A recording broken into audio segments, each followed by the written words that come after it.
Hello et bienvenue dans une nouvelle vidéo. Aujourd'hui, je vais tester pour la première fois avec vous une palette de chez Max More. Il s'agit de la palette Brésil qui ressemble à ça à l'intérieur.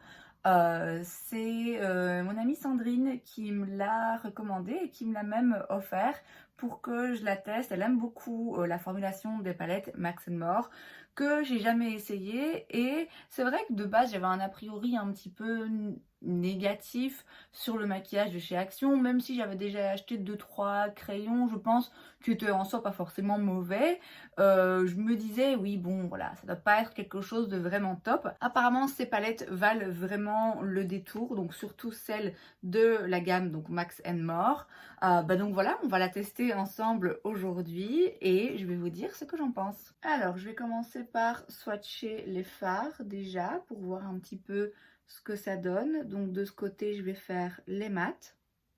Donc voilà tous les swatchs. C'est donc une palette avec 21 fards. Il y a 12 fards mat et 9 fards lumineux avec des différences d'intensité et de formulation dans les lumineux. Donc il y en a ici qui sont plutôt satinés, on va dire. Il y en a qui sont métalliques et il y en a quelques-uns qui sont un petit peu plus pailletés. Donc dans les lumineux, il y en a quelques-uns qui sont intéressants, qui sont jolis. C'est pas les plus lumineux, les plus dingues, mais ça reste joli et correct.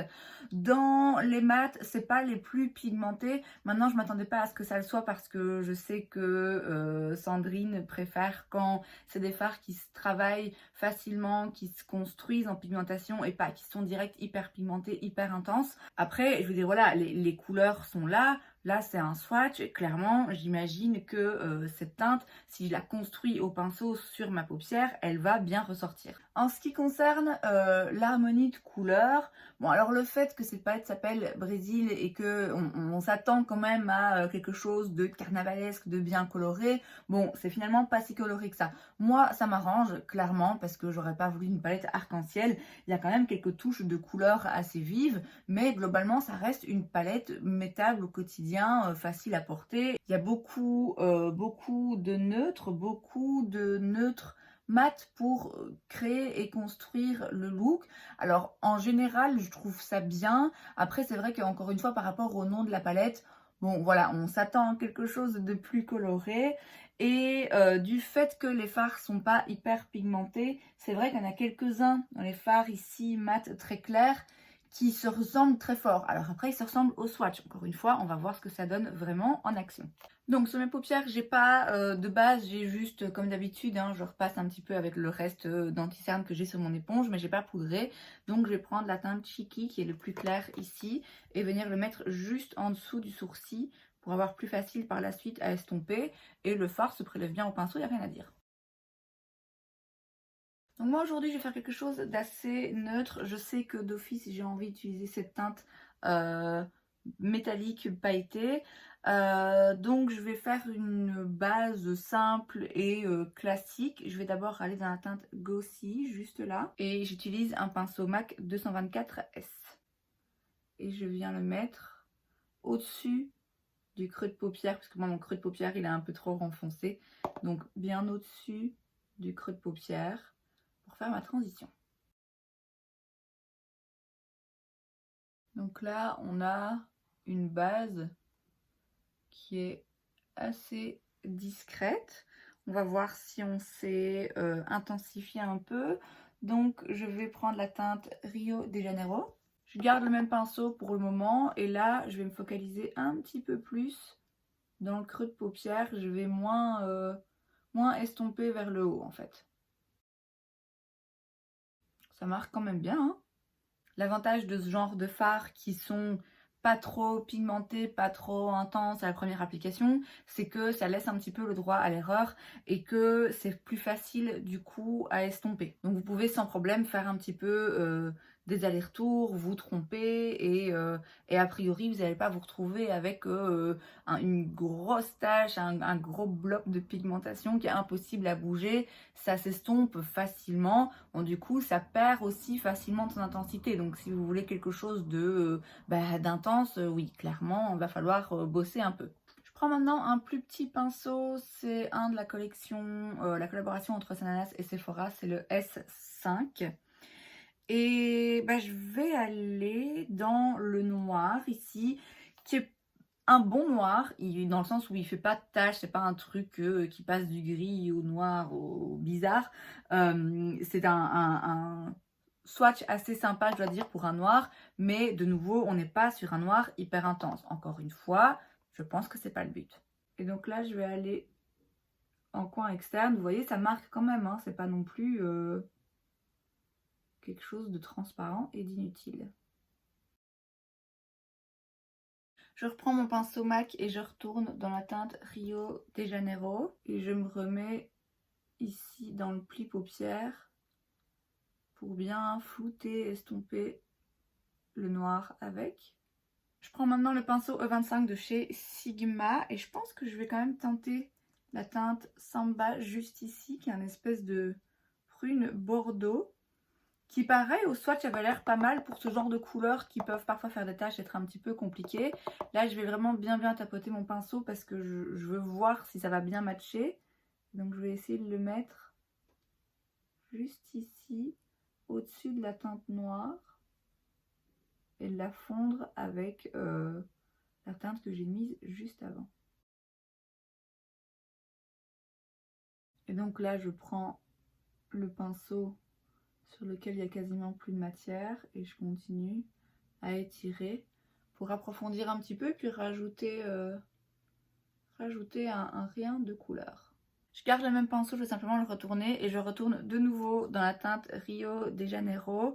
Et donc là c'est un pinceau un petit peu plus dense et je vais le mettre ici sur la paupière mobile pour avoir quand même une base de couleur, surtout vers l'extérieur, on va dire la deuxième moitié de la paupière mobile. Je vais maintenant prendre la teinte Carnival juste ici. Je vais la prendre au doigt parce que c'est ce que je ferais pour n'importe quelle autre palette avec ce genre de teinte. Et je vais la mettre d'abord sur le milieu et puis je vais venir la faire revenir ici vers l'intérieur.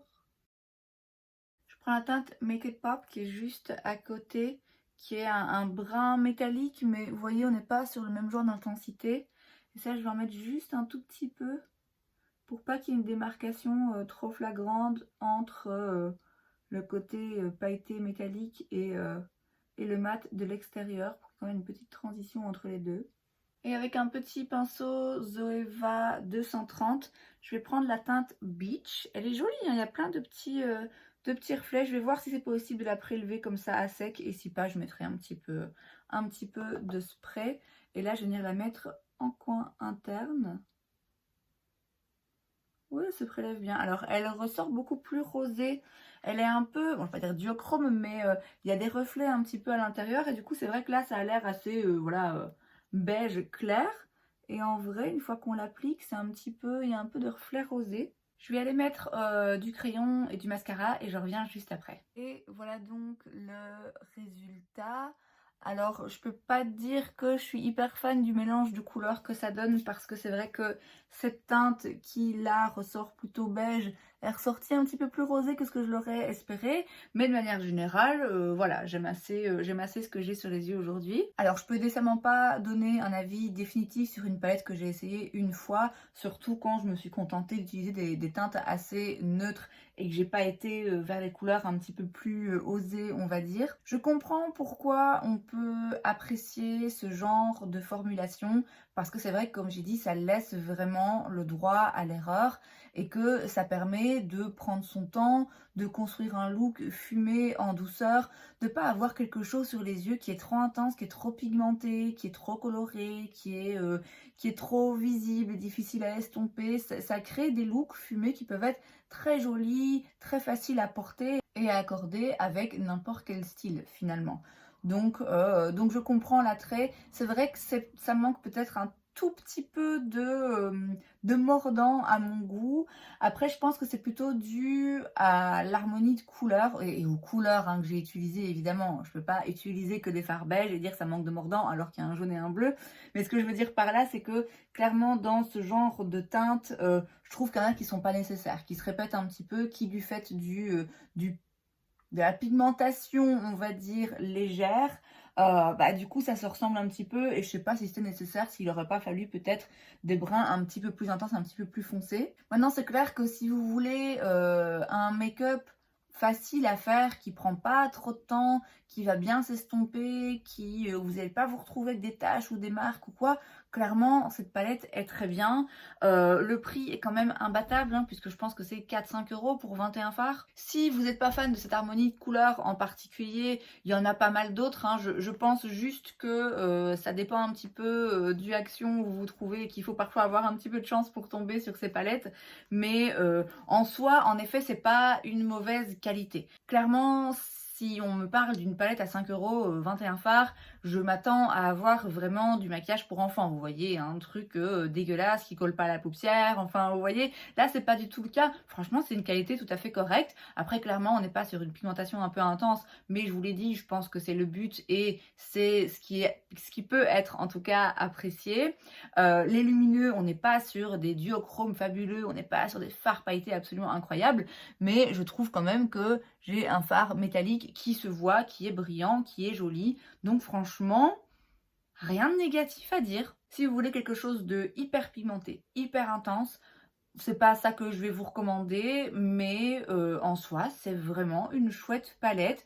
C'est une formulation correcte, donc rien à dire. Et c'est donc tout pour cette vidéo, j'espère que ça vous a plu. Si c'est le cas, n'hésitez pas à laisser un like. Vous pouvez aussi vous abonner à ma chaîne parce que c'est gratuit, donc pourquoi pas. Et moi, je vous vois la prochaine fois. Bye!